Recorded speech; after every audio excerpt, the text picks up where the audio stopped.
naman, dumako tayo sa dessert. Request ni Mother, minatamis na saging.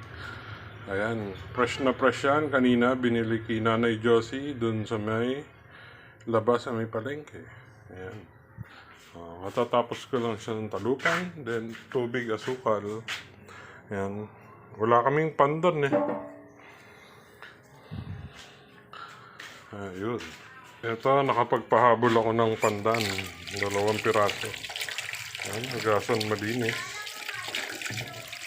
Ayun, nakakuha sa kabila pandan. Ayan.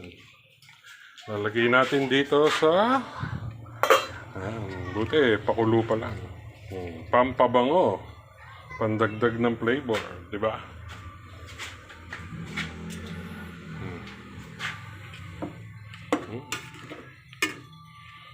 Pandan para sa minatamis na saging.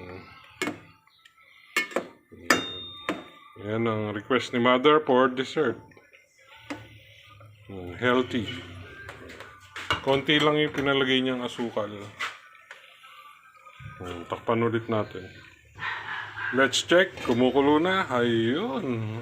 Konti pa. Hindi pa siya malambot. Takpan ulit. Ayan, luto na siya. Shoutout sa'yo, Ma'am Lisel Dalumpines. Magandang umaga.